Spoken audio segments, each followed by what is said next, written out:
Recording. Okay. All right. Good evening, everybody. This is Gary Tao, Planning Commission Chair. I think we have a quorum of planning commissioners for tonight. So we'll go ahead and I'd like to call tonight's meeting of the North Bend Planning Commission to order. It's Thursday, August 13th, 2020. We'll start with roll call, and before we do that, we're expecting a lot of attendees tonight. Some people may or may not be actually participating in the public hearing, but I'll ask everybody in advance, and we'll probably have some reminders throughout the meeting. Please stay on mute unless you're actually called to speak. And Mike, I'll ask you if you don't mind, since you're running the first of the public hearings, if you can kind of keep an eye on the mute button, and if we have to mute all and selectively unmute to keep things going, if you don't mind keeping an eye on that. I don't know that we have that capability on Microsoft Teams. Oh, okay. All right. Well, we'll just ask for everyone's cooperation on that, and yeah, we can work it all out. Okay, so we'll start with Commissioner roll call. We'll start with Commissioner Torgerson.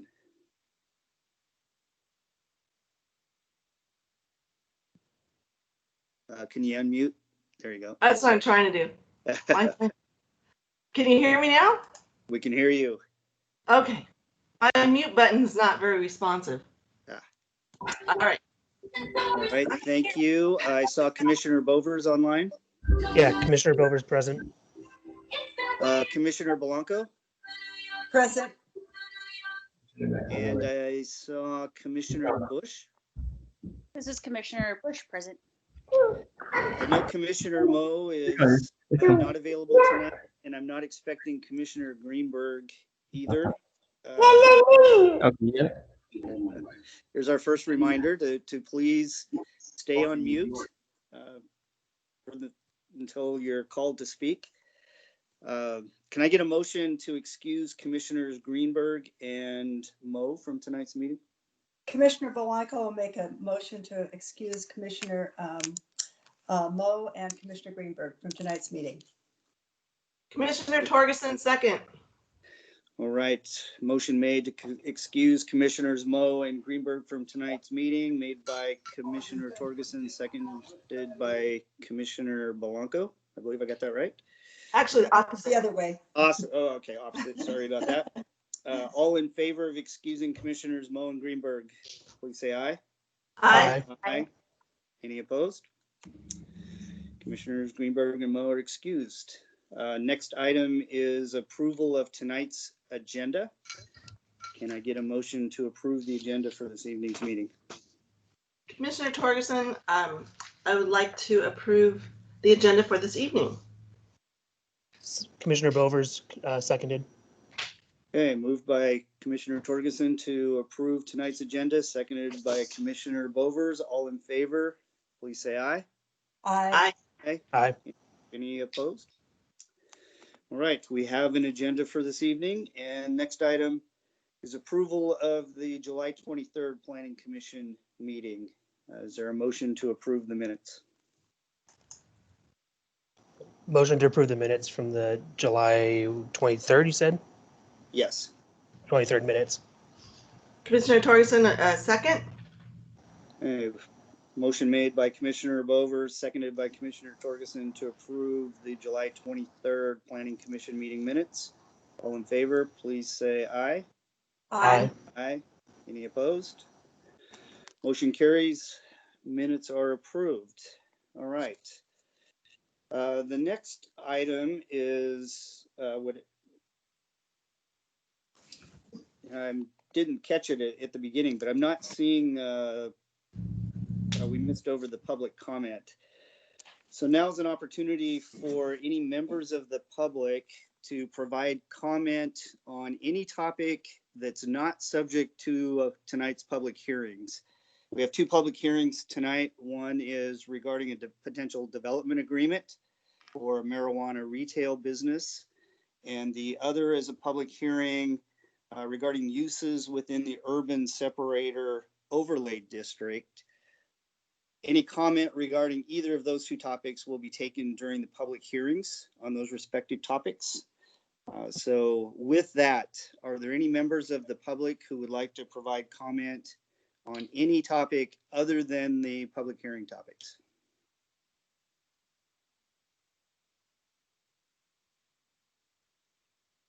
All right, hearing none, we'll move on then to the first public hearing tonight.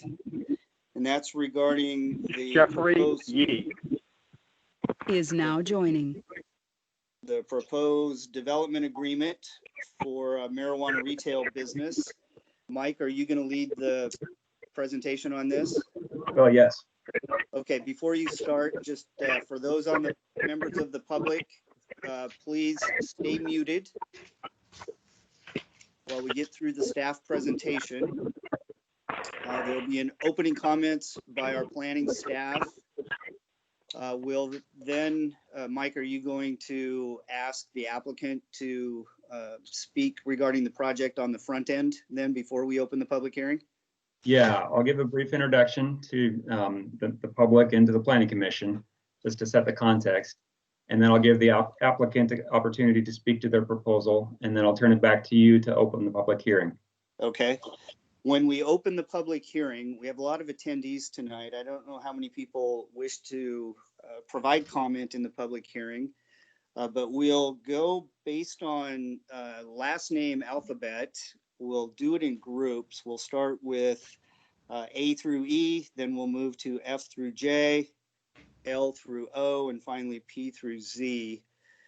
For members of the public who do wish to provide comment, you'll be limited to 3 to 5 minutes to make your comments. When we reach 4 minutes, if you're still going, I will jump in and remind you that you have a minute to wrap up. And then when you reach 5 minutes, I'm going to jump in and ask you to conclude your comments so we can move on and make sure everybody has an opportunity to speak. Once all members of the public have had an opportunity to speak tonight, we'll then close the public hearing. We'll give the staff an opportunity to clarify any items or answer any questions if they are prepared to. If you are going to provide comment tonight and wish to ask questions, this isn't really a dialogue between staff and public and the Planning Commission. So at the end of the public hearing, when I close it, staff may or may not be able to answer any questions that were asked.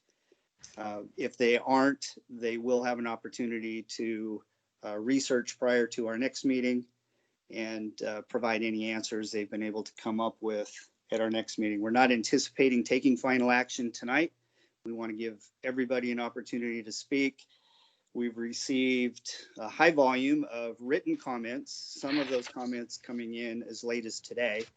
So there's just a lot of testimony and detail to consider and to work through. So the focus tonight is on the initial presentation of the project and the draft agreement, and taking public comment.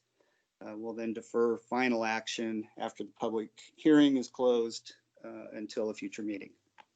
So with that, Mike, I will turn it over to you and let you start with the opening presentation. All right, thank you. So Mike McCarty, I'm a city planner, senior planner with the city of North Bend, and just want to set the context a little bit, first of all, about what is the proposal, what's the context of this development agreement, and then what is the process for coming to that decision. So the Planning Commission, first of all, that you're speaking to tonight at the public hearing is an advisory body of the council. So they don't make the decision themselves on this matter. They're just making a recommendation to the city council, who will vote on it. The Planning Commission won't be making the recommendation at tonight's meeting. They want to make sure that they can very carefully consider the matter and all of the comments received. So to introduce the proposal, Mr. Wayne Seminoff, who is on this meeting tonight, is proposing the marijuana retail store. It's at 43514 Southeast North Bend Way. And currently the property's got an existing single family home, which Mr. Seminoff would remodel into a commercial building to house the store. The property is located within the city's Employment Park 1 zoning district. That's a light industrial zone. And that does not currently allow medical or otherwise marijuana retail. The city currently allows marijuana retail within other areas. It allows it within the interchange commercial zone at exit 31. And as a side note to that, marijuana retail uses have not established to date in that area. And that's largely outside of the city's control, likely as a result of limitations on things such as lack of interest by the property owner, limitations from the shopping center, covenants, conditions, and restrictions there, or restrictions on the federally backed mortgage loans on those properties. So because marijuana retail is not currently allowed in this zone in which this proposal is located, it could only be allowed through either two ways, through first a zoning amendment, or through second, which is what's being considered, a process called a development agreement.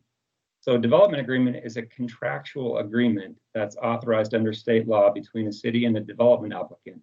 And that allows establishing standards and requirements that can differ from portions of the city's development regulations subject to approval by the council. So a development agreement has to work just like a code amendment. It has to go back through the public process. We have to have a public hearing to hear the public's interest in the matter. The Planning Commission then considers that and makes their recommendation to the council, who would then make the final decisions. A development agreement has some advantages over a zoning amendment, and that it applies just to one property. So therefore, you can provide a more limited trial basis for considering each applicant individually. And it therefore provides a little bit more control. And it also provides the ability to impose requirements that go above and beyond what's otherwise required by the code. So Mr. Semenoff has therefore requested consideration of a development agreement to allow marijuana retail at this location. We brought his proposal to the Community and Economic Development Council Committee at their June 16th meeting as a first step to determine if there was support for taking the proposal through the public process. And that committee did support taking it, so it's therefore now before the Planning Commission for introduction and public hearing tonight. The Planning Commission will need to consider overall whether on balance this proposal would be in the public interest and should therefore be approved or denied. And there's a number of factors that they're going to need to consider in that decision, in both potential benefits and impacts to the proposal. So to be forthright, the potential benefit to the city in this case is the tax revenue. And of course, that's not the only factor to consider. There's a lot of other potential concerns as well. But that revenue would be approximately $100,000 per year to the city. So that is revenue that would support services to North Bend residents, police and fire services, road repairs, development of parks and trails, etc. So that is a good amount of revenue, and we would essentially begin capturing that revenue that's currently lost to sales in other jurisdictions. In addition to that more direct tax revenue, the draft development agreement includes a provision requiring a $25,000 annual mitigation payment to the city to address traffic and other community impacts. So one of the council members on the CED committee had requested that the Planning Commission specifically consider whether or not to include that mitigation payment, as that was previously proposed when the city was earlier considering a development agreement with another applicant for marijuana retail use about a year ago. And the amount of that mitigation payment is not based on the cost of a particular service, but it's a contribution to the general fund, which could be used for multiple purposes. So it could be applied to street, sidewalk, and bicycle improvements, support for the public safety budget, or if the Planning Commission were to recommend to the council for other services such as drug dependency treatment budget to some kind of organization that would address that. So there are obviously impacts to this use. We heard a lot of that in the public comment that was received. First of all, there's impacts associated with being a new commercial use within the area. In that case, it's similar to some of the other permitted uses within the EP1 zone. So the most similar use that I could consider just within the general table of allowed uses would be a convenience store that's allowed within the EP1 zone, and the types of impacts from a commercial, from a convenience store would probably be similar to a marijuana retail, where you have a lot of frequent come and go traffic, people stopping for a short period of time, purchasing something and leaving. Other similar uses that are already permitted within the zone right there, bars and taverns, business services, hardware stores, grocery stores, coffee drive-throughs. So there's a lot of uses similar that would bring similar levels of traffic and activity. The development will be subject to full compliance with the city's development regulations, including design standards, landscape standards, lighting regulations, sign regulations. And so in compliance with those, we feel confident that the development itself will provide a very high standard of appearance. The development agreement proposed also has a number of provisions that require an attractive building facade, prohibits the use of neon colors, limits signs and window displays and other factors to ensure that it looks good. So under these standards, we really feel like this would not be something that you would expect to see as your kind of stereotypical marijuana pot shop on Highway 99. It's not going to be garish. It's going to look appealing and attractive. Traffic impacts, we also received some comments about traffic impacts. So if the use generates more than 10 p.m. peak hour trips, then the proposal would need to submit a traffic impact analysis, as would any development within the city of North Bend. And they would need to mitigate impacts to nearby intersections and if levels of service fall below established thresholds. So concerns about security, operational impacts, and public safety, that we received a number of comments about that. And to understand whether there's been any security or operational concerns regarding the marijuana retail store that's being operated currently by the partners of Mr. Semenoff in Seattle. It's called The Joint in the University District. We checked with the City of Seattle Marijuana Program and the Washington State Liquor and Cannabis Board about any security or operational violations on that store. And there weren't anything of significance noted. There were a few violations about signage, but nothing regarding security, nothing regarding safety or crime. There was a true party of interest violation associated with one of the other owners of that store, but that other owner is not associated with the owners that would be operating this North Bend proposal. And it didn't involve issues of crime or security. It was a licensing violation. And so therefore, we didn't feel that it was pertinent to this consideration of this store. So when we had also considered the prior marijuana retail use a year ago, the city had inquired with the city of Issaquah at the time, because that's where that applicant had a store, about whether they had experienced problems relating to the opening of that marijuana store a few years ago regarding increased crime or problems. And the Issaquah police did not feel that they had experienced any increase in problems from that store. So the state marijuana program regulations include pretty strict provisions regarding security and operations. So this store will be under those same rules, under the state rules, and subject to licensing requirements, inspections, a lot of safety provisions that prevent underage access, security, various things like that, this will be subject to. In addition to those state requirements, we've provided a few additional provisions that are intended to further address security with this proposal. And that would be a requirement to remove cash at the end of each day from the premises, so it is not an attractive nuisance. And we would encourage the proponent to put up signs specifically about that, just to help deter the potential for shoplifting. Also, limiting the hours of operation at the store. The proposed development agreement limits it to 8 a.m. to 10 p.m., which is more restrictive than state law.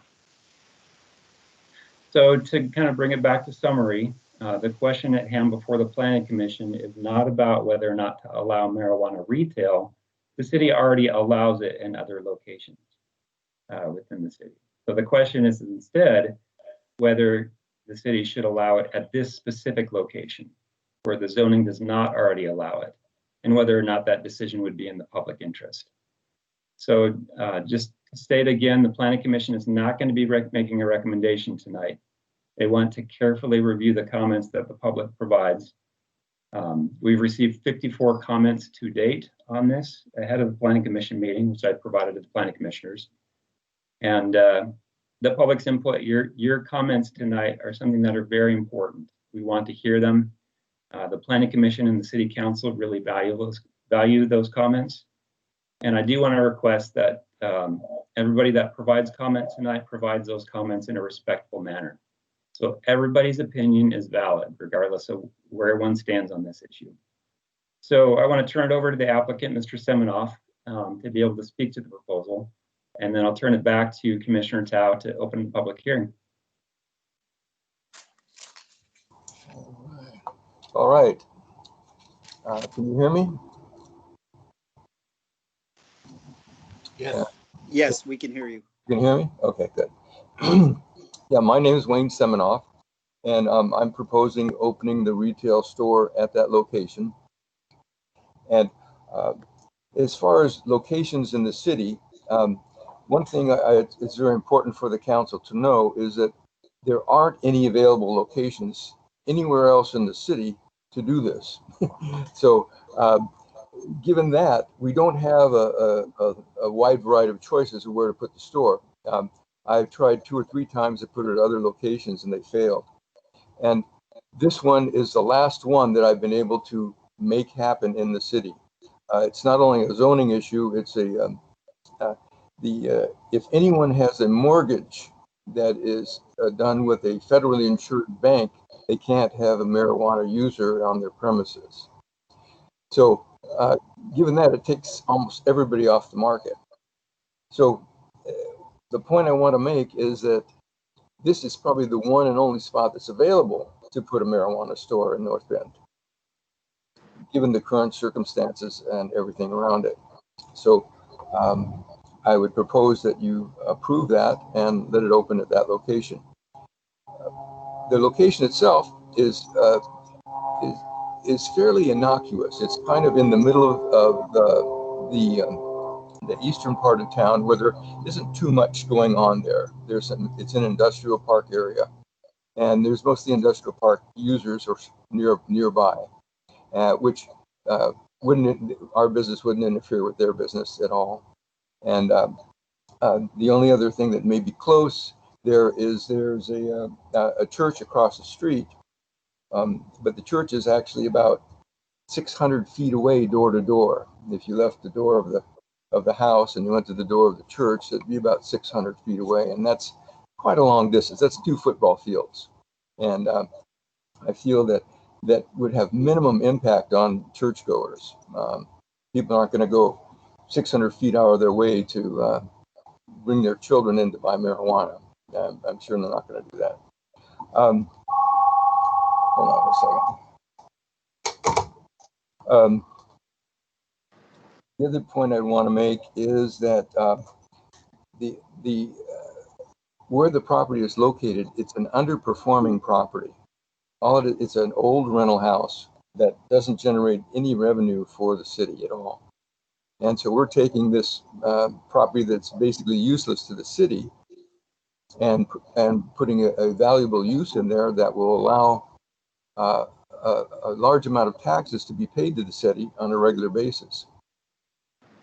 And this will enhance the city and allow it to do anything it wants with that tax revenue. The other thing it'll add potentialities for employment at that location. So people in North Bend, we will be hiring people from North Bend to work there, and that's a big benefit to the city. And just in general,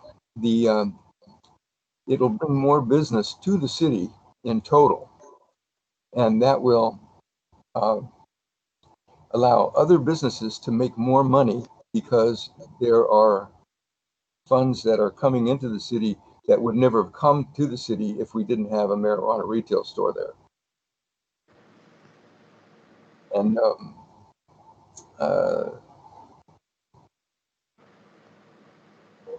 I don't think that this is a bad location at all. In fact, I think it's an excellent location. because it is so innocuous in the sense that it's so far removed from everybody else, and will have very little impact. And it has a freeway access, so people won't really be driving through town to get there. They'll just be, if they're coming on the freeway, they'll just get off on the exit. It's right there where the road intersects North Bend Way, and go and make their purchase. Most purchasers only stay for about 5 or 10 minutes. They make their purchase and then they leave.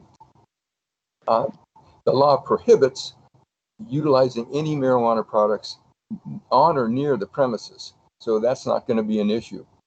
We'll have cameras all over the premises and also all over the parking area, so that if people want to try and open the product in their car, we'll monitor that and make sure that doesn't happen.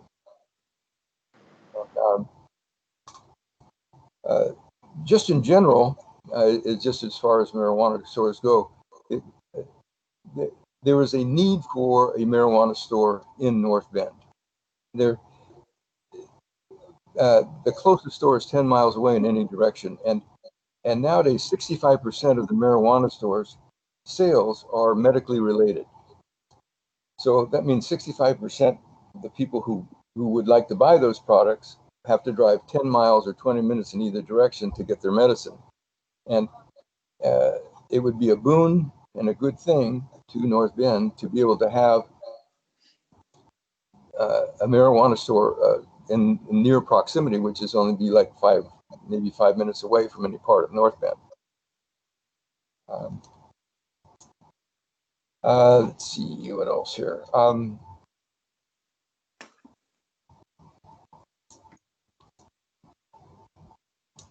Basically, that's what I have to propose, and I would ask that the members of the board vote in favor of it, accept this location, and provide a valuable service to the city of North Bend. Thank you. Bye-bye.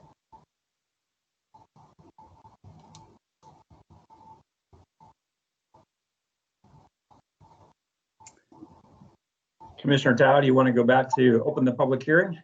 Yes, I do. Thank you both for your opening comments.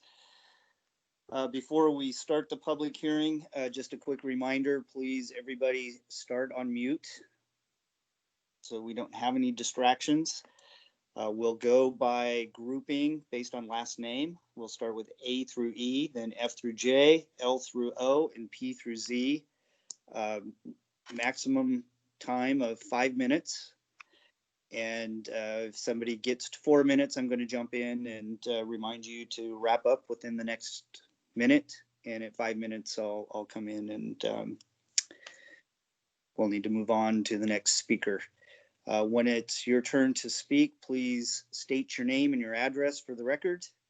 And as Mike said, please keep all of your comments respectful and as factual as possible based on the factors that are part of the decision-making process that Mike outlined before. So with that, I will open the public hearing. Looks like it is 7:28 p.m. And we'll start with, is there anybody with last names starting with A through E that wishes to speak? Yes, my name's Sam Birch. And Can we get your address, please, Mr. Birch? So my personal address is 120 Southeast 10th Street, North Bend. I am actually representing Cascade Covenant Church as the chair of the leadership team of the church, and the address of the church is 13225 436th Avenue Southeast. And as you know, I appreciate Mr. Semenoff's recognition of the location of the church within proximity of his proposed facility. I don't, in our church in general, doesn't necessarily share the same thoughts. We do have some concerns about the location of the store in proximity to the church. And what I wanted to share is that, state law, RCW, does require a 1,000-foot buffer for many facilities where children are present, such as schools, daycare centers, playgrounds, community centers, etc. And while a church is not explicitly listed as such a facility, Cascade Covenant Church in particular does have a lot of youth and children coming to and from the facility multiple times per week. It is one of the core programs and core ministries of Cascade Covenant is our focus on children and youth programs. We have high school youth groups there on Mondays, average 30 plus students. We have on Tuesdays, middle school youth groups that average 60 plus students. On a typical Sunday, we have approximately 100 children and youth in attendance. And then we also host ad hoc activities, throughout the year and monthly activities for children with special needs. And so we have a little bit of concern with the location of this. It is within 300 feet of our property. Mr. Stonoff noted 600 feet door to door. And we want families to feel safe and comfortable at our facility, and especially families who are dropping off high school students. And that we do have concerns about the proximity, especially given that there are requirements for similar facilities in their proximity to marijuana dispensaries. As a church, part of our mission and purpose is to support and care for the people of our community. And while I recognize that marijuana dispensaries are allowed per the city code, we just want to state generally that we have concerns about increased risk of substance abuse with the addition of this outlet. And we would ask the city to consider what measures we would be taking to mitigate that. I noted Mike mentioned this $25,000 mitigation payment, and if that is the case, I would strongly encourage that be used for programs that would address substance abuse. And then finally, safety. The location is on a busy street. There are currently no sidewalks, walkway there. I understand that as part of the development of this particular property, there would be frontage improvements, but there's nothing adjacent to that. There's no crossings in that area, and it is adjacent to a fairly busy intersection with 436 with the traffic coming off the freeway, especially in the morning and evening hours. So that is the extent of my comments in representing Cascade Covenant Church, and just state for the record that we do oppose the development agreement. Thank you very much for your comments. Before we move on, we're still getting some background noise. Oh, there it went. Maybe that was your machine there, Mr. Birch. But thank you for your comments. Is there anybody else with the last name A through E that wishes to speak tonight? Yes, I'd like to speak. My name is Paige Granzi, and my address is 1229 Little Cy Avenue Southeast, North End, and then standard zip code 98045. I would like to voice my concerns on the fact that I live in a community that was not mentioned by Mr. Wayne when he was first speaking. I live with my two small children in the cottages of North Bend, which is directly adjacent to the proposed location. And I am just a little concerned with how the using that location would affect the traffic there. I mean, I walk multiple times a week right next to the road. Right on the road, right directly across from there with my small children. The influx of traffic I would think, probably affect our walk significantly. Not to mention that I am a former UW student, and I used to walk by the Joint every single day on my way to school. And I am well aware of the appearance of that store and the issues that you had mentioned, I believe, Mike, from the storefront appearance. And I also know more of the standard of people that I've seen going in there, and that's not exactly something that I'm interested in having being 400 feet from my house, roughly. And I think that's all that I have to say on the matter. Thank you very much for your comments. Anybody else with the last name A through E?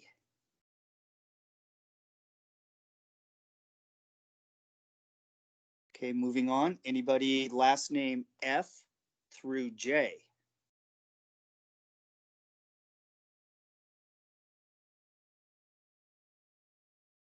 Last name L. Whoa. Oh, I'm sorry. Gary, Yes.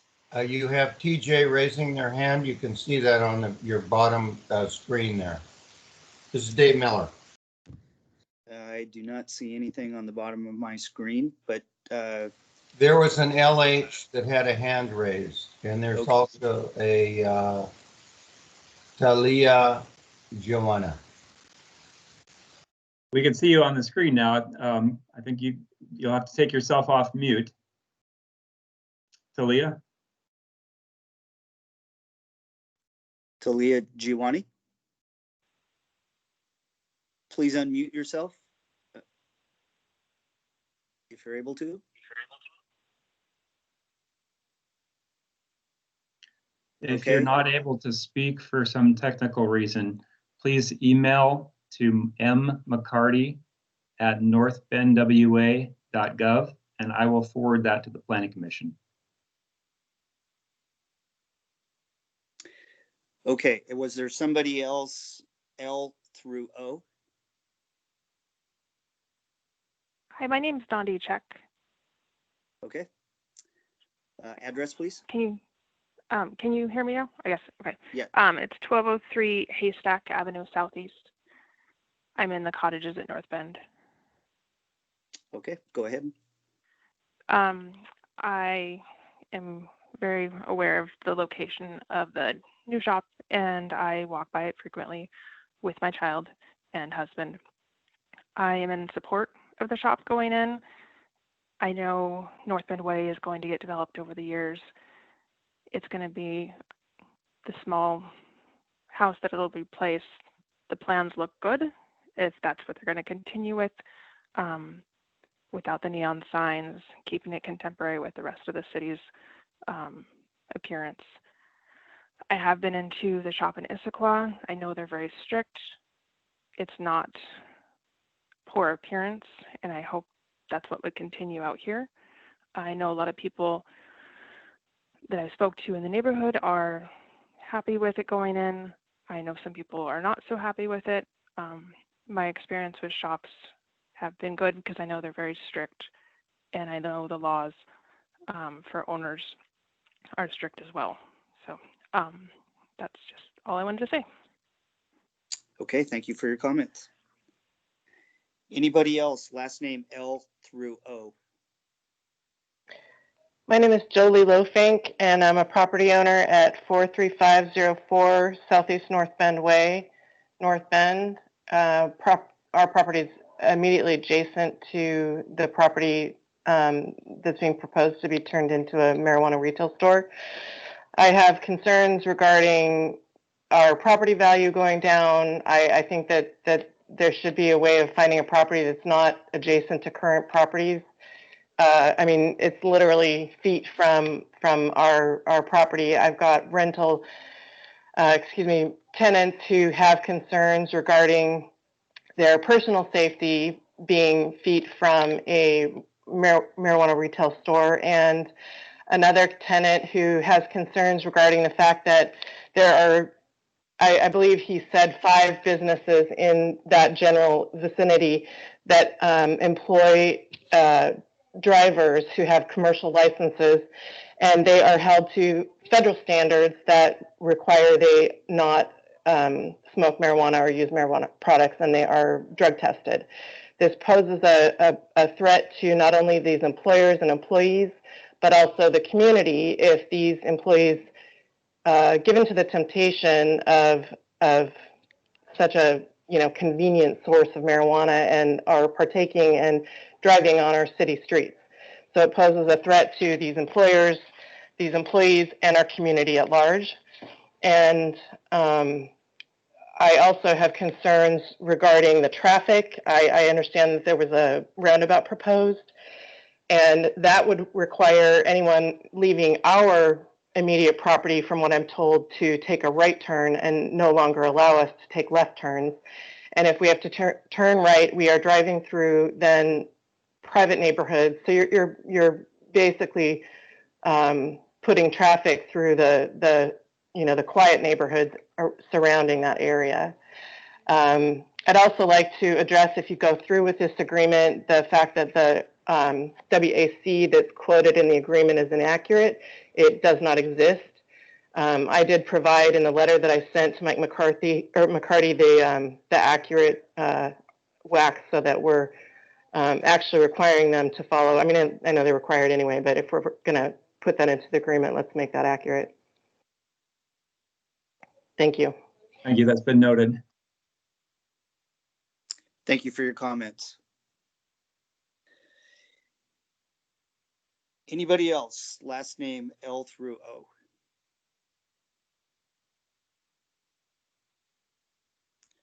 Okay, anybody last name P through Z? Hi. Sorry, I forgot to go. If I can interject. This is Dylan Camp. I'm also at the cottages at North Bend. I'm at 1229.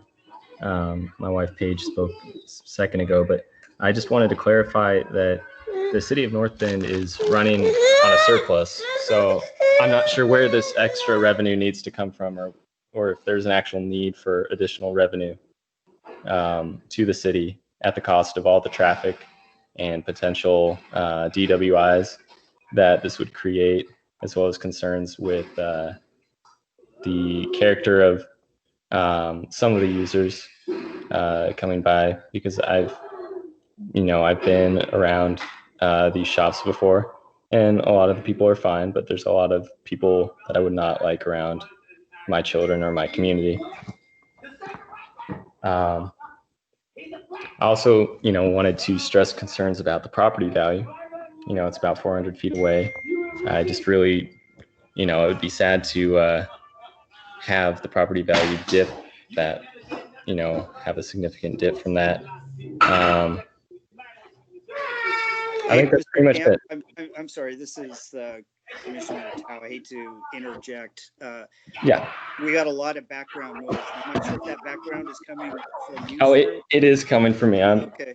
I apologize. Were you able to catch all that? I was basically done. We were, and feel free to continue. You have another couple of minutes. I just didn't want you to be distracted by other people's background noise. Oh, no, it was from me. Sorry. It's just trying to entertain my son. So, yeah, we're basically worried about the property value and safety, and not really seeing where the need for revenue is coming from. That's pretty much all I had. Okay, thank you for your comment. Okay, last name P through Z. Oh, I'm sorry. Is there another? I was able to get my microphone on if I can go now. Okay, yes. Name and address, please. Okay, my name is Jana. Actually, I'm on my daughter's account apparently. And we're at 43504 Southeast North Bend Way. My sister also spoke, and she addressed some of the same concerns that I have. We're directly next to this property. And I think we've got several concerns. First of all, and we've submitted all of these, as a property owner, I went into this pretty open-minded to try to do some research and figure out how this would affect me as a property owner. And I came up with really different research than what Mike apparently did. Most of the research that I found had a direct correlation between opening up a retail marijuana shop and increase in crime in the direct area. One study in Colorado found between a 26 and 1,452% increase in crime in the immediate surrounding area, which obviously impacts property value. So another study in Ohio found within about a third of a mile area, a decrease in property value of about 3 to 4.5%. So as a property owner, I'm very concerned about the impact on the value of my property. As a landlord, I feel like I have an ethical, moral duty to make sure that my tenants are in a safe environment. That's always been something that we've done. And as my sister expressed, our tenants are expressing they're scared, they're nervous to be directly next to a place that has traditionally an increase in crime. So, I'm asking, what do you as a city propose to do to help my tenants feel safe? Really, why should another company or another business be able to impact my tenants' safety, my property value? And then Is now joining. people, there is, you know, for right or wrong, there's a stigma associated with dispensaries. And people don't want to live next to, and they don't want to rent next to dispensaries. And so, you know, what is the city's plan to assist me in keeping my rental units rented and at the prices that we typically rent them at? And then to address a couple of Wayne was saying that there's just nowhere else that he can do it within North Bend. And, you know, I find that unfortunate for him, but I don't know why it then needs to be narrowed down that this is that it has to be this spot or nothing. I think if people really want to get their marijuana for medicinal or recreational purposes, that a 10-mile drive is not a big deal. People go to Costco all the time to get their discounts on their medications. They can go drive 10 miles to go somewhere else and get this. And then, you know, I know a lot has been mentioned about the tax revenue, and I know that's interesting for the council. But there are going to be additional costs associated with addressing the crime or mitigation with the cities that I was researching. It takes additional police resources. You know, and again, back to making sure that the neighbors and the community feels safe.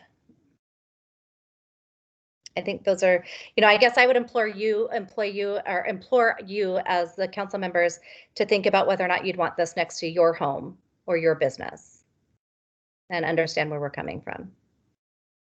Thank you. Thank you for your comments. Anybody else? Last name P through Z. Hi, I'm Nikki Prado. I live at 32005 Northeast 139th Street in Duval. I grew up out there, and I don't know, I wasn't sure how to approach this meeting tonight, so I decided to write a speech because that makes me feel the most comfortable. So yeah, basically, thanks for giving me the chance to talk tonight. I do support the opening of a pot store in North Bend. So growing up in Duval, I'm going to be 33 this year. I did a lot of community service, coaching youth soccer in the Snoqualmie Valley Youth Soccer Association, and I love our town. I love how peaceful it is and the fact that it's not totally destroyed by the big city thing. And that's one of my favorite things. Let's see. I only have a few minutes to talk, so I already told you guys I do support putting a marijuana store in. Scott Lennon is now joining. Scott's here. Okay. Anyway, I have a few reasons mainly why I think it's okay and why it should be here. I think that obviously the money is important, but not necessarily the most important thing. I think having a retail marijuana store would be good. I mean, I know people in my life that have marijuana for cancer, for glaucoma, for chronic pain, and I also know I know other people throughout my life that have really suffered from negative opioid dependency issues, and I think that marijuana is a good resource to help for pain and anxiety, several things. Let's see here. I guess what it comes down to is I understand the perception. I mean, I'm a single mom. I have a little boy, and I am extremely protective of him. And I guess I think about, you know, for example, if you put an alcoholic or someone that drinks, somebody that smokes weed, and then a narcotic drug user, you know, prescribed or not, I think that the pothead or the person that smokes recreational marijuana, whether it be for medicinal purposes or recreational, I think this day I don't think I've ever met a thief pothead or a violent person that consumes marijuana. So I guess being that I am a parent, I am protective, have seen opposite ends of all the spectrums. I think this is a good move, and many more reasons than just one. And then at the end of the day, I guess it is good for the city as well. And I think, yeah, my vote is yes. So I'm not going to waste any more time. Someone can speak, but I support it. Thank you for your comments. Before we move on, we've had a number of people join over the last several minutes. I'd like to ask everybody to remute yourself. Scott Lennon unless is now you're exiting. called on to speak. Please remute until it's your turn to speak. I'd like to speak. My last name is Vala Volker. I was hoping I could get a chance really quick. I'm on 151st Street in Riverbend. Scott Lennon is now joining. I just want to say that I'm very supportive of a marijuana shop opening in North Bend. I personally have used CBD and THC for pain relief, and it is one of the only things that actually helps without any side effects. So I'm definitely supportive of it. That's all. Thank you. Thank you for your comments. Anybody else last name P through Z? Yeah. Yes, sir. Hello, this is Jeff Peterson at 1144 Southeast 13th Place in North Bend. I think Jana and Dylan said it best. I'll hit on a few topics real quick. I agree with Dylan and Jana and friends on the revenue aspect with all the new construction and the surplus. I don't think the revenue impact should be factored into this. Traffic and crime are my greatest concerns. And I love that Jana came with statistics on the crime versus just opinion. From a traffic perspective, I appreciate Wayne's arguments and articulation that it would bring other business to the North Bend area. There is no like many retail areas around that spot. So it's mostly residential going in and out of that, with the exception of maybe Chinook lumber.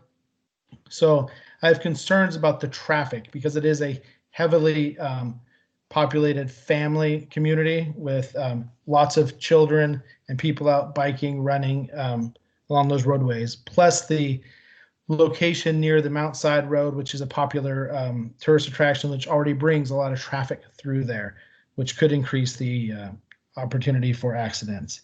And then, like others, I also agree that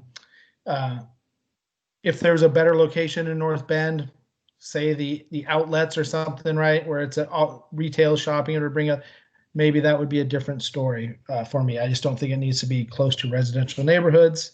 And then lastly, I also agree that 10 miles is a reasonable distance for somebody that needs and wants their marijuana, CBD, et cetera, to travel. So, and given the current environment in the Seattle, King County area, the lawlessness and lack of respect for people, property, law enforcement, et cetera, I do have concerns around the lawfulness and the lawness of a facility and the type of clientele. Thank you. Thanks for your comments. Any other speakers with last Yes. names P through Z? Yes, Carlos Sierra here. Can you hear me well? We can hear you. Name and address, please.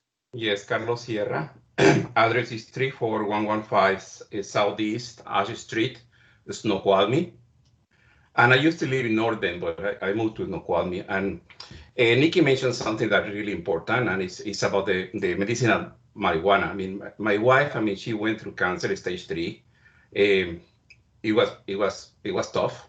And we used to live in Florida, and actually we moved to Washington because Washington was more open, and in Washington it was legal, to get medicinal marijuana.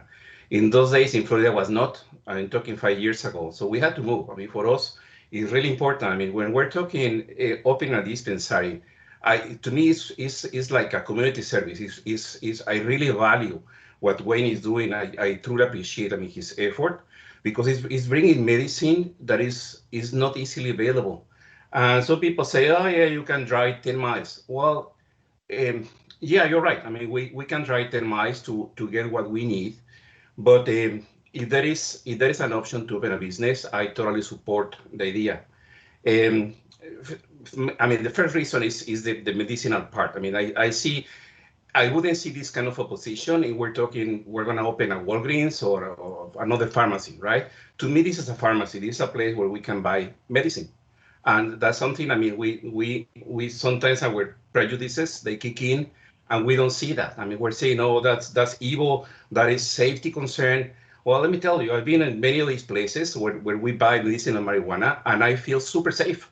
So when you guys say, oh, this is not safe or you're bringing crime to the community, this is not true. I mean, this is basically prejudices. And if you bring statistics about the damage to the community, of course I could bring statistics that opposes that. I mean, there are always two sides of a story, right? I mean, you can see this as something that hurts the community. I see the other way around. I see a service to the community. I don't see any correlation to crime.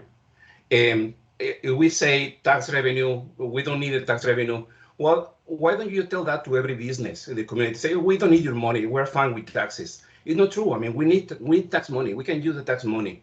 So it's like, I understand where you're coming from. I mean, there is a lot of background, and if you don't use medicinal marijuana, I can fully understand your stand.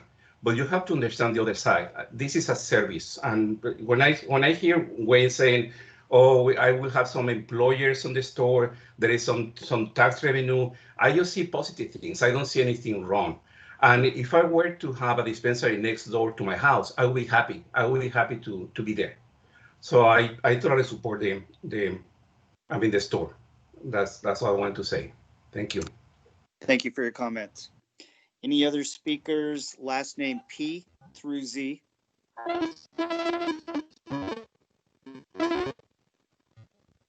We don't have a very good connection there.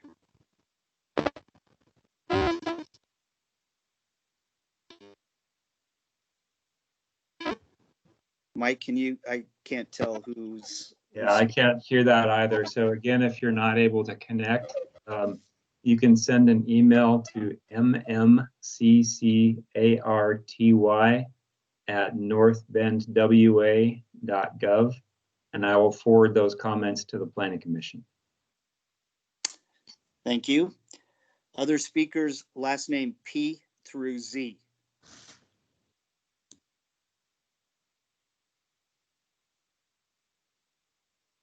Okay, I know we had people join throughout the meeting, so I'll open it up to any speakers, regardless of last name. Are there any final speakers tonight?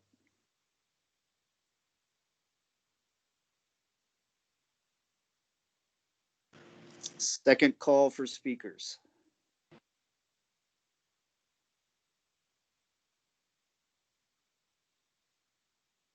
Third and final call for speakers.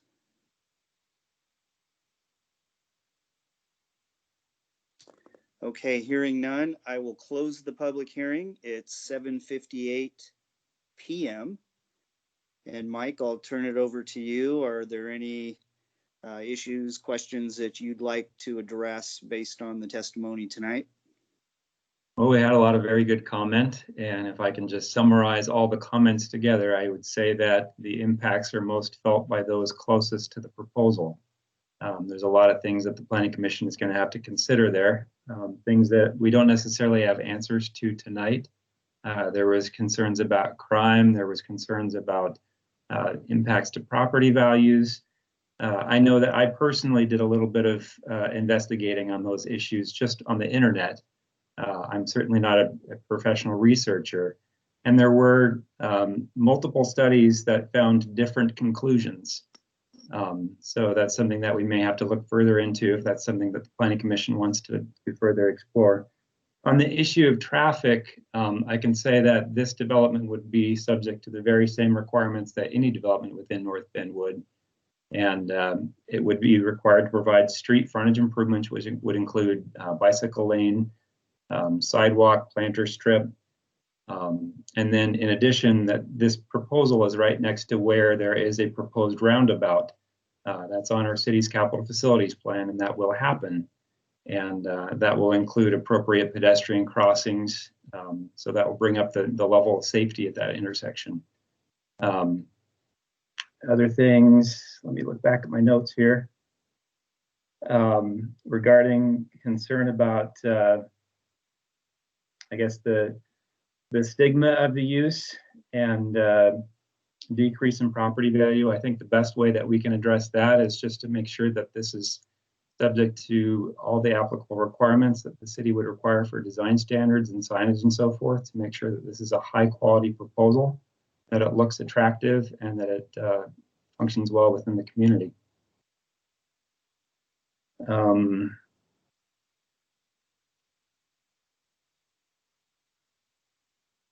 I'll just go ahead and turn it back to the Planning Commission, and we can continue discussion.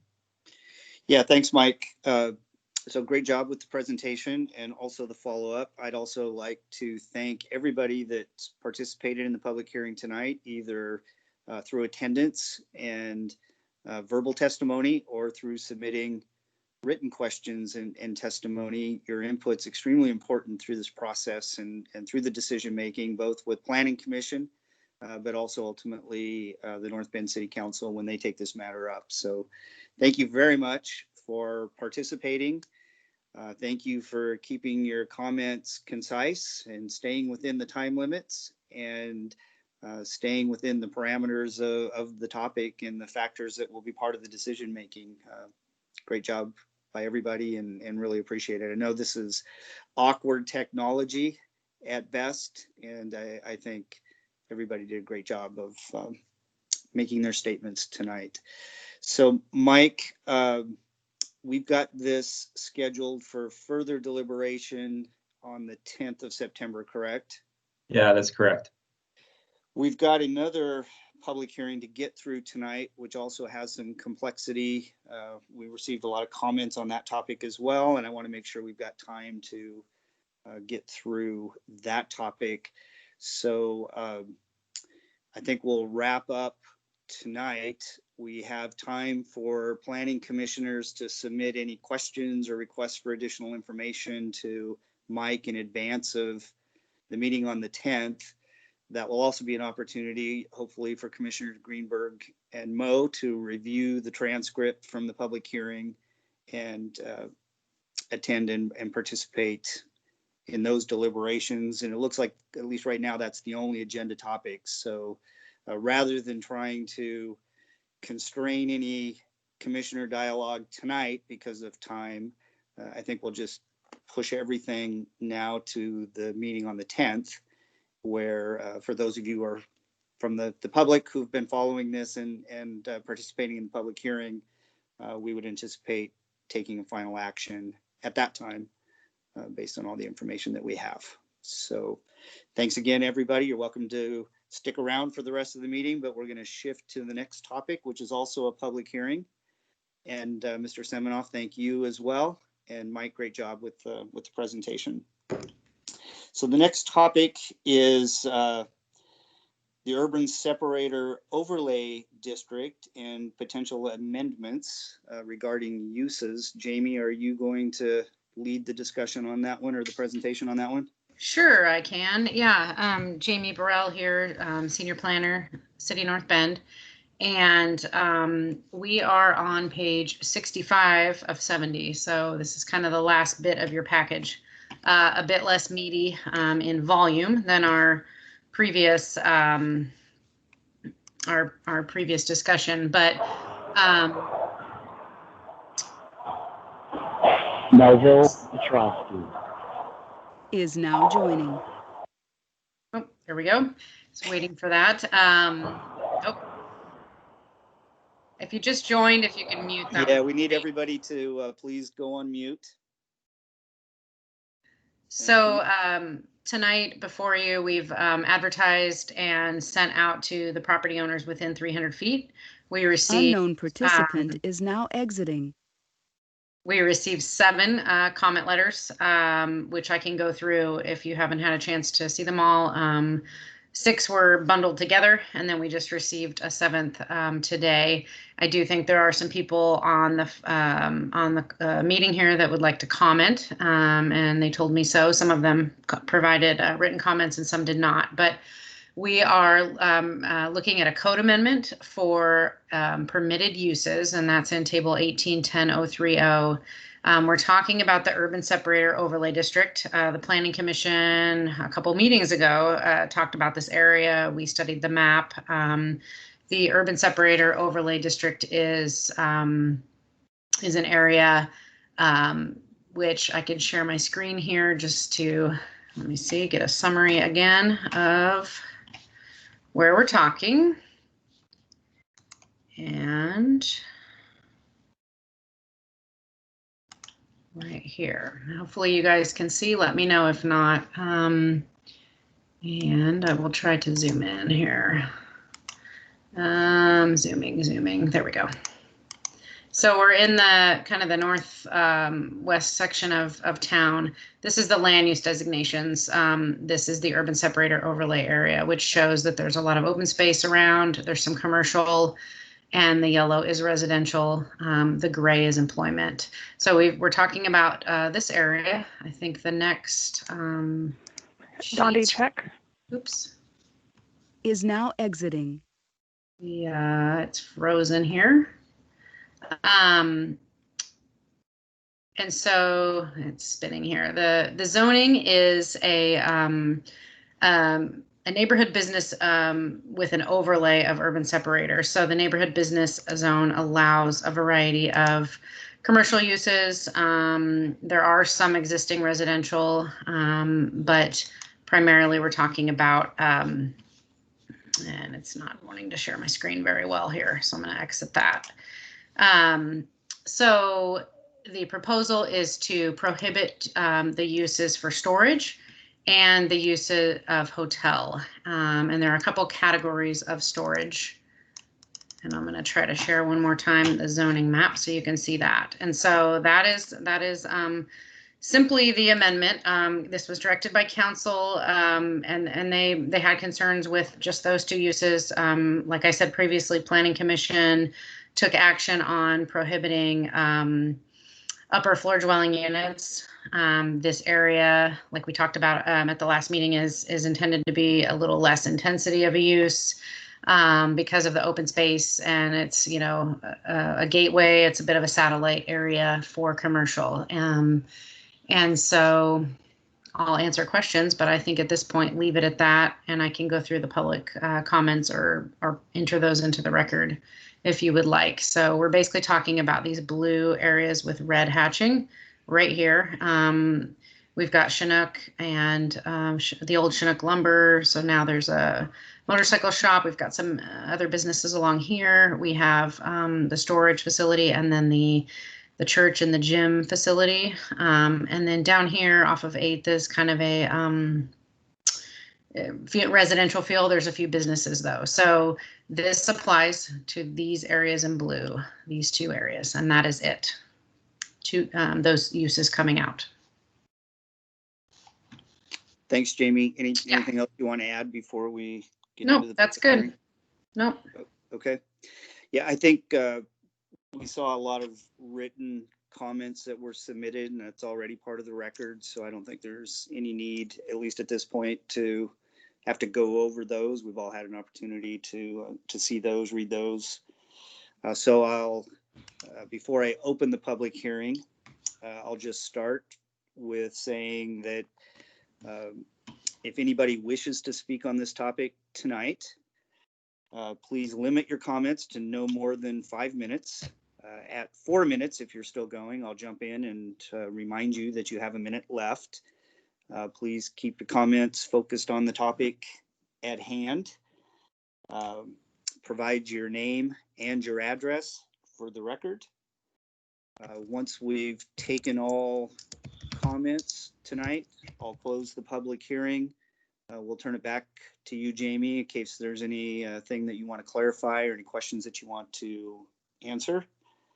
And then we'll move on to commissioner deliberation at that point. So I will now open the public hearing. It's 8:10 p.m. I'm not sure how many people wish to speak, but I think we'll do it the same way that we did the previous topic, and we'll start with last names by group, although I think it's a smaller group that wishes to speak. So I'll start with anybody who wishes to speak tonight, last names beginning with A through J. Is there anybody last name A through J who wishes to speak on this topic tonight?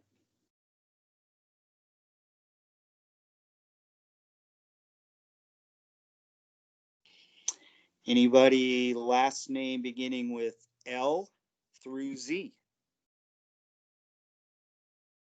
Please unmute yourself if you're muted so that we can hear you.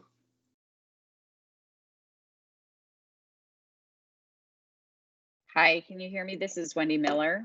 Yes, we can. Name and address. Got the name, address, please. Okay.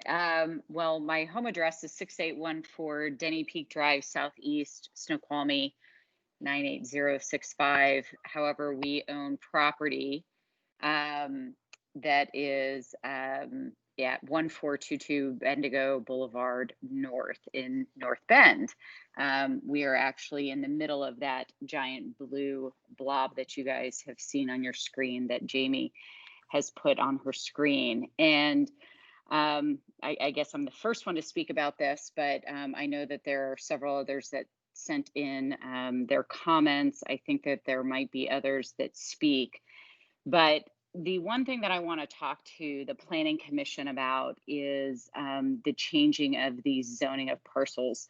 You can change these zonings of all of these parcels, but the long-term effect of changing the zoning of these provide a massive financial drawback, not only to us as owners of the properties, but also to the city.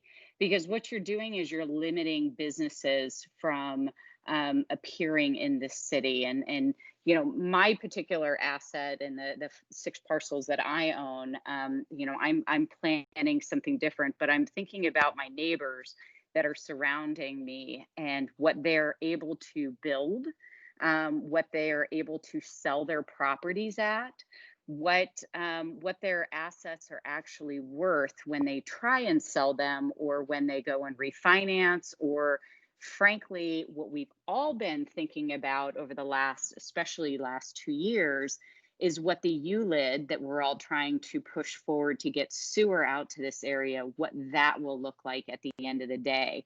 And frankly, what the city continues to do is they begin to tick away at the value of all of our properties. And when you continue to take and take and take away from the zoning of what our properties are allowed to be, it actually ends up becoming a taking. And so the city needs to think long and hard about what it is that they're doing to this particular area. And the more restrictions that the city imposes in this area, and the more zoning restrictions that they place in this particular area, the further they diminish the value of all of our parcels and our property, our land that we purchased for a particular reason. And so what I'd like the Planning Commission to think about is not just what the City Council wants today for this Meadowbrook area and this USOD area, is what do they want long-term for this area? First and foremost, let's bring up this area to be part of the 21st century. I mean, we all need to get sewer to this particular area, and we need to get it soon. We've been promised it for the last 17 years, and it's still not there, and we're all petitioning for it. But if you continue to diminish the value of our properties by taking away the uses of our properties, the further that our value will diminish, and we will never get sewer out to this area, because the benefit value of our property will never exceed the value or the cost of sewer. So by continuing to do this, all you're doing is taking certain rights away from all of us, and you're diminishing the value of our property. So let's look at all of this entire Meadowbrook area as a whole, not just pinpointing certain areas and a knee-jerk reaction of the city council of, well, I want this today, because that's what this is.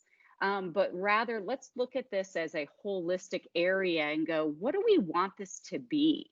What should it be, and what should it look like? Not just making certain decisions today because it fits the narrative of what today is. So those are my comments. Please. Oh, yep, those are my comments on my particular 6 parcels in this blue area, which actually has the most to lose and to gain. But I think the Planning Commission should deny this action of denying hotels and removing hotels and storage units from the USOD. I think they should continue to remain. Thank you very much. Thank you for your comment. Mm-hmm. Anybody else? Last name L through Z.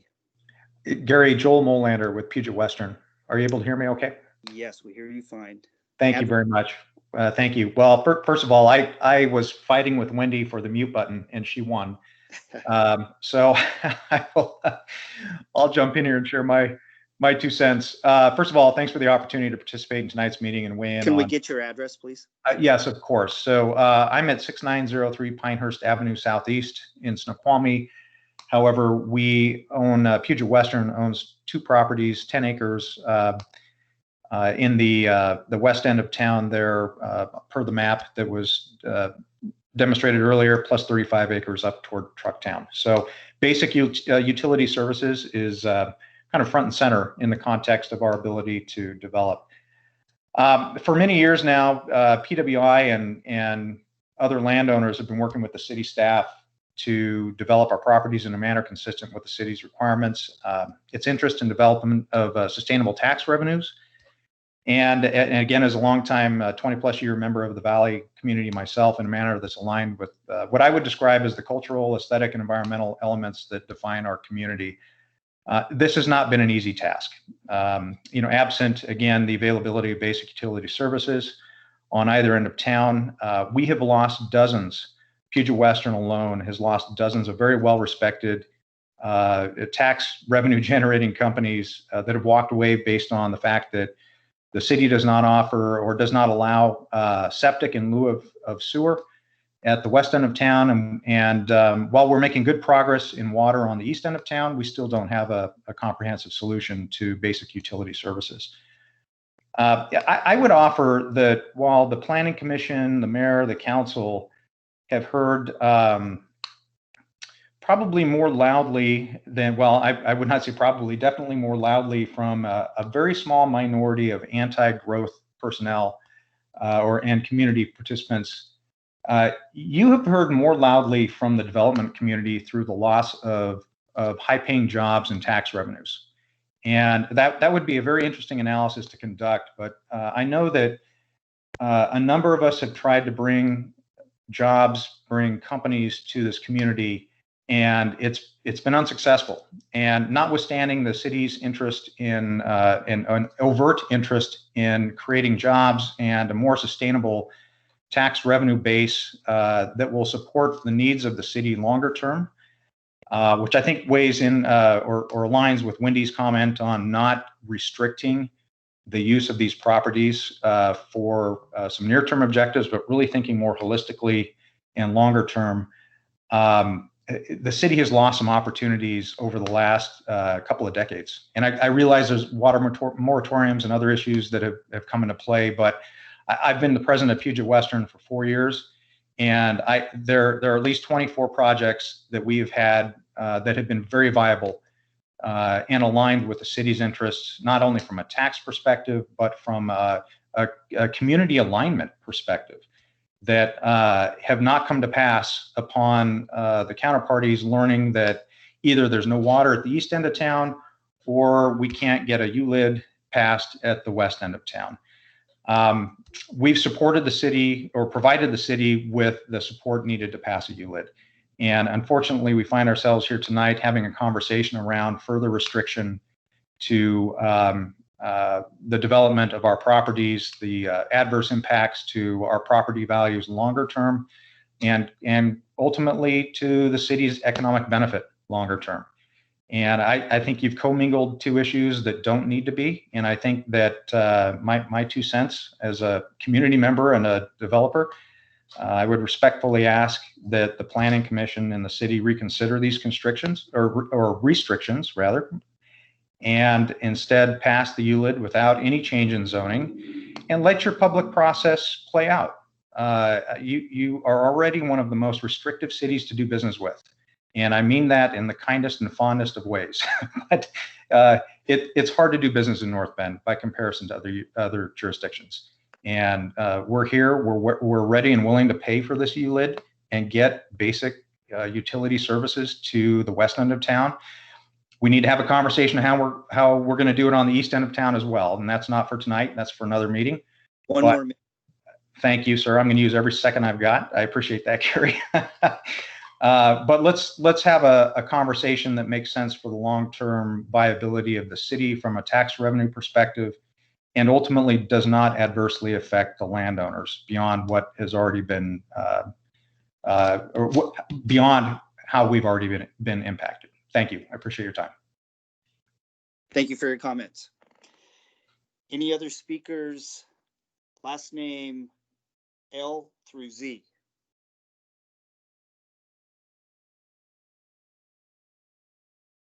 Okay, I'll open it up for any speakers, regardless of last name. Any final speakers on this topic tonight?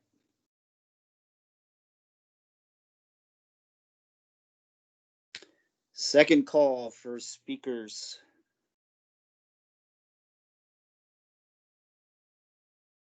Third and final call for speakers.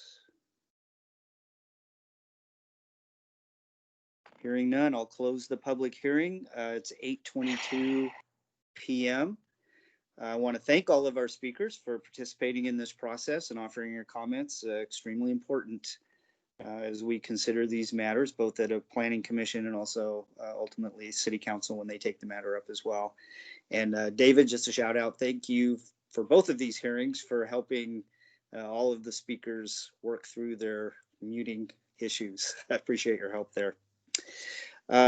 Public hearing is now closed. Jamie, anything that you would like to follow up on?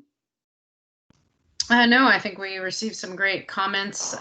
Melville Petrosky is now exiting. The public comments that hopefully you've had a chance to review, and I think all of those were from property owners as well. Yeah, I do believe every one of those was also opposed to the changes. David can chime in on timing. We had put on the agenda, possible deliberation and recommendation. I don't know how the Planning Commission's feeling about that. We do have some time. If you, like I said, if you've had a chance to review the comments and you want to have some discussion, I think that council wanted to move this forward, but it's up to you guys if you're ready tonight. Yeah, I think we do have some time, so let's see. Let's open it up for Planning Commissioner questions and discussion and just see where we go time-wise. Are there any commissioners that would like to start us off with questions, comments?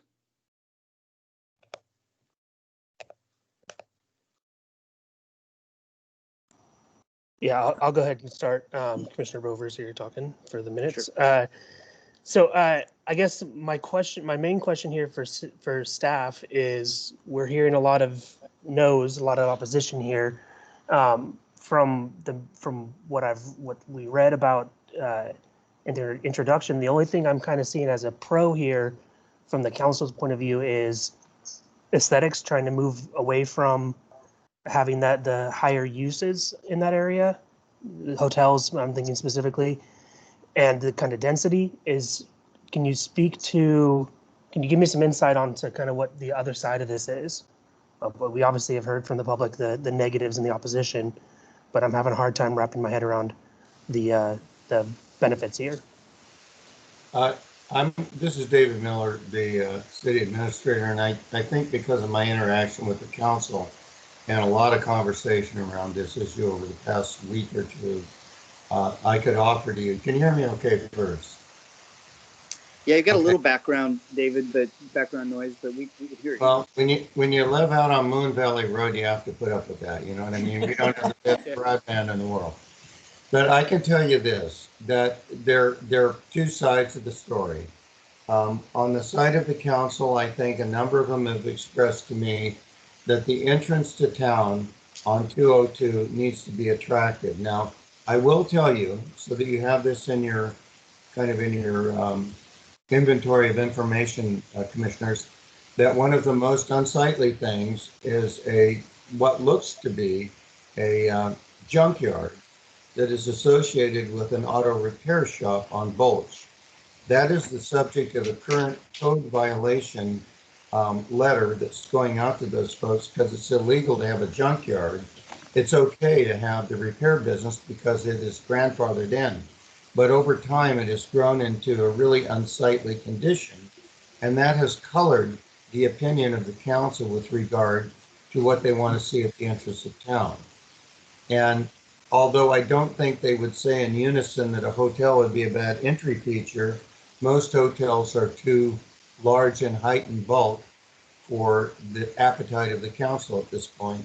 So I think that they would see that as too urban for this area that was originally designated to be an urban separator area and a low impact development area between the cities of Snoqualmie and North Bend. However, there are some very strong arguments on the part of the landowners, which you've heard, because they're trying to propose sewer extension to the extent of $9 million to the entire Meadowbrook area and the EP2 area that's located north across North Bend Way. And that is something that the council supports. So there's a little bit of tension in their support of that use and the reaction of the landowners. So you're in the middle of that, which is congratulations, Commission. You're in the same place I am. So what you have to do is deliberate about this area as an urban separate area that has the entrance to the community from an aesthetics point of view, and also the property owner's rights to develop the property and the difficulty of doing a ULID when you have to have land value that once the improvement is in exceeds the value or the cost of the improvement for $9 million. So you're trying to work with people to get a sewer out there because we don't want septic and we want to have clean water. And at the same time, you want to look at what your city looks like in the future. Now you heard from Wendy Miller, who's doing a playfield project out there, and it wouldn't really impact her except for the fact that playfields draw an awful lot of people in with families that need hospitality. And I can tell you from a practical standpoint, we have examined all of the properties on exit 31 and all of the properties, and we do have Wyndham looking for a hotel in our community. We've seen Marriott kind of trip over themselves, not be able to do it. And we've looked at exit 31 and we've looked at the Trucktown area, and none of the property owners are willing to do a deal. In fact, two of the property owners were offered $2.2 million cash, 90-day close, which most people do backflips for. But what the property owners see is that the city really needs a hotel and they want to hold out for maximum dollars. What we've seen is that the Wyndham people have actually started looking at this area because of the casino and the playfields. So there are a number of issues that are in play here that you have to consider and say to yourself, as a citizen of this community that's been selected to be on the Planning Commission, what do all of these impacts say to you in terms of a reasonable decision in your mind? So I can see arguments on both sides of the issue, and I've tried to present them to you. We don't want to diminish property value in this area because we want clean water, we want sewer, we want people to be able to use their property for the intended purpose. Then the question becomes, is the intended purpose that we're discussing tonight appropriate for the city? And that line lands soundly in your lap. So I don't know if I've been a lot of help because there are arguments on both sides of the issue, but you're a good planning commission. You understand what you're doing. And I think a robust debate on the issue and a good recommendation to the council is what we're looking for. Thanks, David. Commissioner Bovers, anything else? Yeah, I appreciate that, David. I really do. That helps kind of get the other side of this argument, or discussion, I should say, not argument. I think that from my personal opinion and my personal recommendation here as a commissioner is that I don't see, I personally don't agree with the taking away, restricting the use for these people, for the people in this area, specifically because we have had so much opposition. And from the sounds of it, we've pretty much heard from every single person in the area that we're talking about here. I don't see how we can go against that much of a response, strictly for what could be, like I said, kind of an aesthetic issue. I agree that the storage thing can be, as an entrance to your town, is something that doesn't necessarily bring in have it be a good look, but that doesn't outweigh my opinion here of that it's not okay to change that, to more restrict these parcels based on just that. Does that make sense? Yeah, thanks, James. Any other commissioners wish to weigh in on this? This is Commissioner Torgerson. Yeah, go ahead, Susan. Hi. So yeah, I appreciate all the people that have spoke today regarding this topic, and it's been enlightening. I feel I feel that maybe we might need to hold off on making a decision to go ahead and pass this, or pass on a recommendation. I think maybe there might be some more discussion that we can have on this, and maybe some alternatives that we can recommend that maybe address all the issues at the same time. And, for example, if we're worried about storage facilities being unsightly, then perhaps we need to add to the code certain specification on storage facilities being a certain look and feel. So anyways, I feel like there's more discussion to be had here, and I really appreciate everything that everybody said here tonight. So that's my perspective. Thank you. Any other commissioners wish to weigh in? Yeah, Commissioner, can you? Oh, Oh, I'm sorry. Can you hear me? This is Commissioner Belico. Yes, we can. Go ahead. Oh, here, wait a minute. How about if I do that? I don't know. Oh, no, that doesn't work. All right. We can hear you. Ceiling or floor. You got me? Okay. Actually, I took a moment and kind of reviewed our last discussion on this. It was back a little bit ago, and so I had to kind of bring myself up to code on this, or up to speed as to what was going on. I want to thank everyone who has joined our meeting or sent in written comments regarding the proposed amendments to the Municipal Code, Chapter 18.10.030. I do believe your voice matters. My concern, takeaway, if you will, from the letters and comments is that by removing the now permitted uses from the Meadowbrook area may result in property owners removing themselves from the planned Meadowbrook ULID. No ULID may very well result in the loss of jobs and businesses, which our city needs. And I think any changes to the code at this time to be a little late in the game.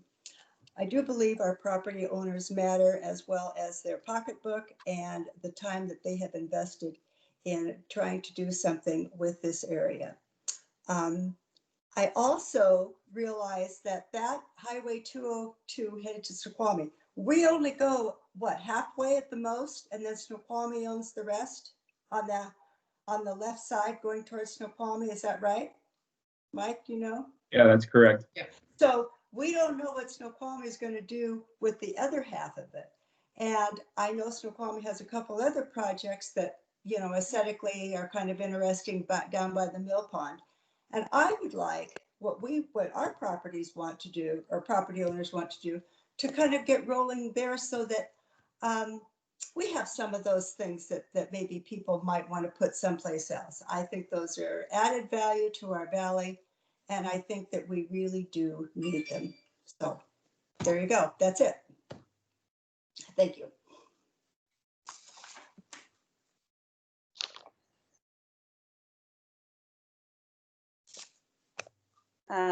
This is Commissioner Bush. Just going to add my 2 cents. David, you mentioned that that area had kind of the original intent was for it to be an urban separator. So it would have been kind of a corridor of land that provided a visual break in the urban landscape and linked parks and open space together. And I think that the overall benefit to the community of that, like, lower density open space kind of exceeds the benefit that it would bring to maybe the handful of property owners in the immediate area, but that the overall benefit of maintaining, of in fact going with changes to the code is better for the community overall. That's it.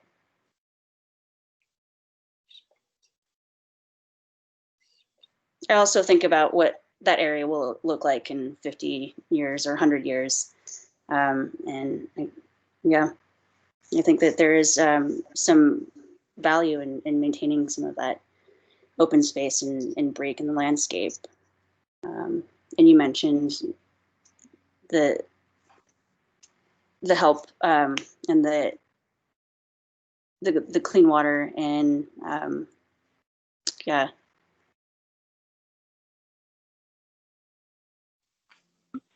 Jeffrey Yee is now exiting. Commissioner Bush, anything else? No, that's it. Okay, thank you. Any final commissioner comments or questions for staff?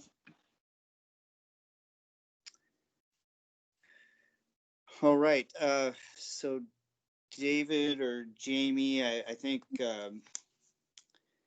so you have crafted amendments, and the staff recommendation in the packet anyway is to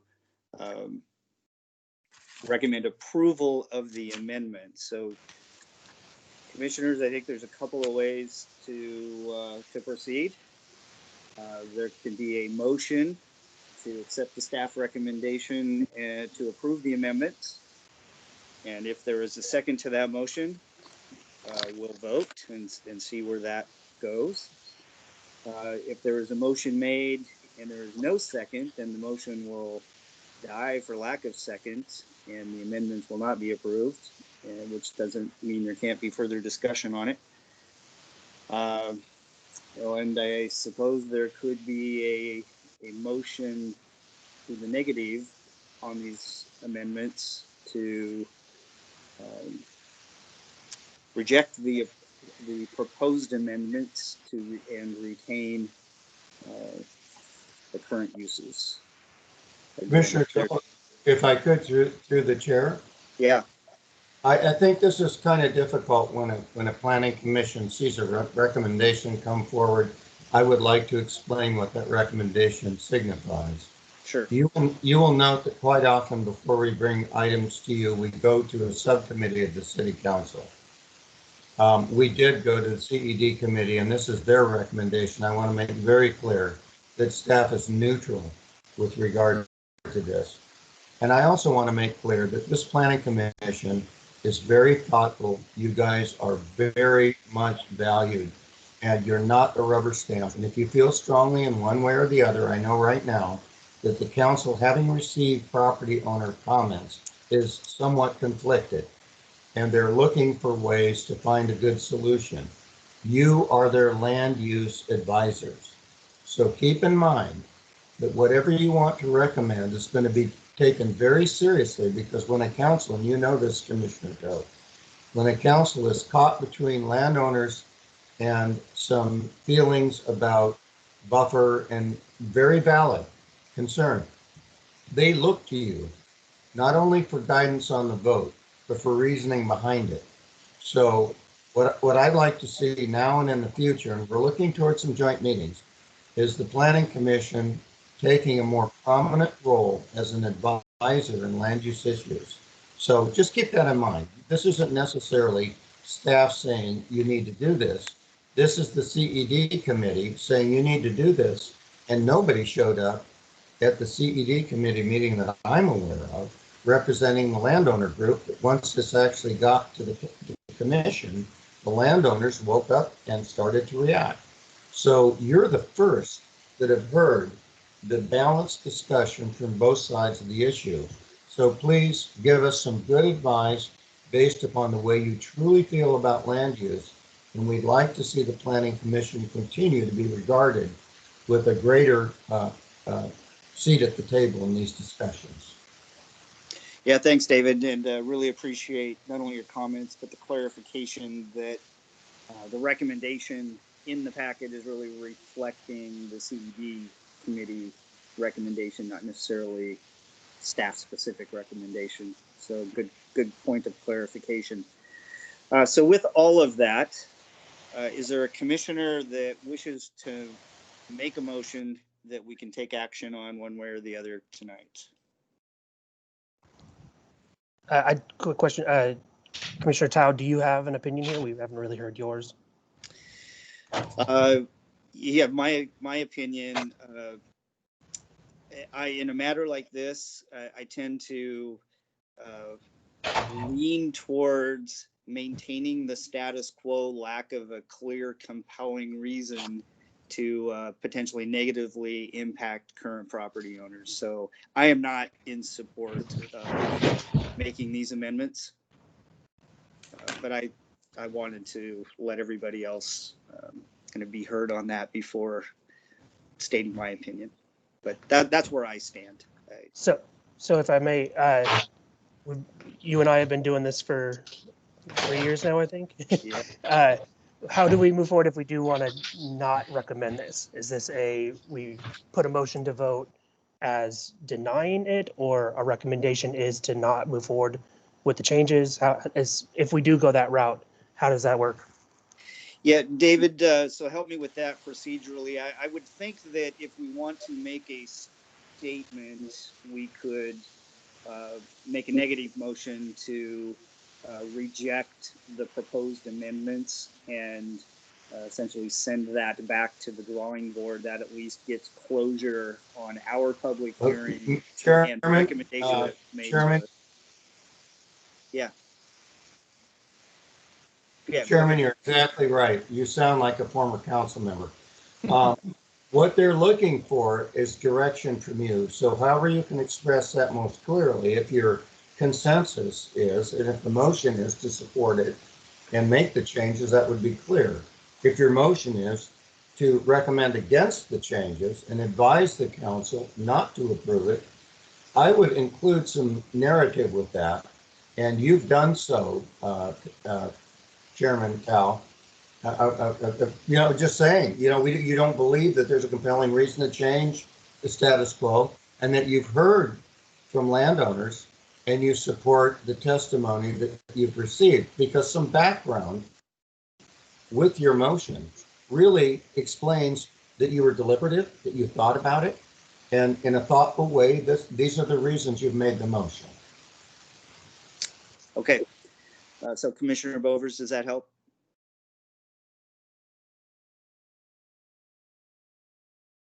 Yes, it does. Okay. Thank you. Sure. So would anybody like to make a motion? Well, this is Commissioner Bush. I'd like to, so I'd actually like I'd like to make a motion to support the changes. So would I go ahead and read that statement at the bottom of the packet to make a recommendation? Yeah. Okay. So following consideration of the staff report and meeting discussion and public hearing today, August 13th, 2020, the Planning Commission recommends approval of the amendments to the North Bend Municipal Code 1810-030 related to the hotel and storage facilities in the USOD.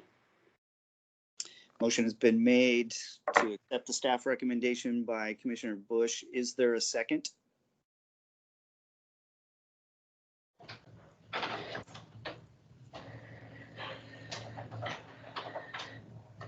Final call for a second to that motion. Hearing none, motion dies for lack of a second. Is there another motion to reject or not accept the recommendations for the reasons that we've stated, to allow us to give staff and council some direction that not only are we not taking action, but we actually have an opinion, and that opinion would be to not make these changes. Is there a motion to that effect? I move that we do not pass this, and the reason being is I think that all of the people that spoke today really had some good points, and I side with what their points were, and I think that that it's best to not pass this today. Motion not to accept the recommended changes has been made by Commissioner Torgerson. Is there a second? Second. The motion has been made by Commissioner Torgerson, seconded by Commissioner Bovers. Is there any other discussion before we vote? Before I entertain discussion, quick question. David, based on the comments that you've heard from us in this discussion, are you able to articulate to council and the CED committee, should this motion pass and the recommendations not be accepted, are you able to provide our feedback based on our comments? Yes, I think so. I think, to be clear and to let all the commissioners hear it, we heard Commissioner Bush support the lower density and lower intensity use, and if this is voted on and the majority believes otherwise, the maker of the motion was quite clear in saying, and so were comments by the commissioners in saying, that the existing land use rights that people have should be maintained, and there was no compelling reason for them to be changed on the part of the commission, and the majority of the testimony by the property owners affected by the motion will be entered into the record, and the council has already received those comments because I'm trying to get them to them early so that by the time it gets to a council meeting, they know what's going on and they're able to have their own thoughts and deliberations. Thanks, David. All right, we have a motion made by Commissioner Torgerson, seconded by Commissioner Bovers, to reject the recommended amendments. Any final discussion before we vote? Okay, all in favor of the motion to reject the proposed amendments, say aye. Aye. Any opposed? Is that where I say nay? Yes. Okay, nay. We have one nay. The motion carries. We did have a majority of the quorum. So the motion carries and the proposed amendments are not approved. And David, Jamie, thank you very much. And David, appreciate you being able to articulate the rationale behind the decision that we made tonight. Thank you, Chairman. You did a great job this evening. David, this is Commissioner Bolanco here. Yes. Do I need to send my comments to you that I made, or is it, we got it recorded? That would be helpful. Any of the commissioners who wish to provide supporting information to their vote, please send that either to Mike or Jamie or me. And because I believe your council is listening to you very, very attentively, and they're looking, because this is going to be the same tension that you felt tonight. For them, they're looking for reasoning to back a good position. And I don't think they're I've even gone back and talked to the CED committee, and they understand that this is an argument that has some pretty strong arguments on both sides. So anything that would be a clarifying statement on the part of the commission will be included in the material presented to the council. Thank you. I'll get them to you. All right, thanks, David. Okay, that concludes the agenda for tonight. Staff, any closing items? I do want to bring up, since you did not deliberate anything on the marijuana retail use, I do want to suggest if there's things that you want me to help you in making your decision, to let me know that. You can send me an email. CC the commissioners, but commissioners don't respond because we don't want to have outside communication with the public Open Public Meetings Act. But I do want to know if there's things that can help me to bring back to you for your deliberation on this at your next meeting. Mike, to that point, is it for record purposes? If we have questions about the USOD item, do you want that as a separate email? For record Yeah, that should go to purposes? Jamie since Jamie's coordinating that. Okay. Item. Okay. Anything else from staff? All I can say is great job to the staff and their work, and super job to the Planning Commission. Thank you. Thank you, David. Thanks, David. Yeah, I agree. Great job, everybody. All right, commissioners, anything final for the good of the order before we wrap up? If not, can I get a motion to adjourn? A motion to adjourn. Second. Motion has been made to adjourn tonight's meeting by Commissioner Bovers, seconded by Commissioner Torgerson. All in favor, please say aye. Aye. Aye. Any opposed? Motion carries. We are adjourned. Great job, everybody. Thank you very much. Thank you. Thanks, everyone. Bye. Bye. Thank you. Good See you job. next time. Good night, all. Good night. Good night.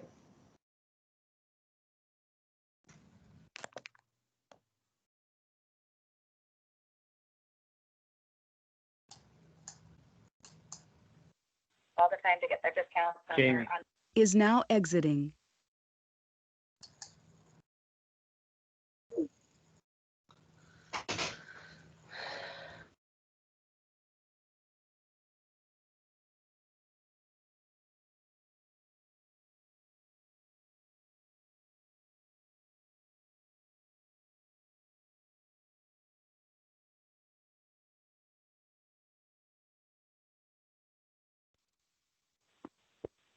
Scott Lennon. Is now exiting.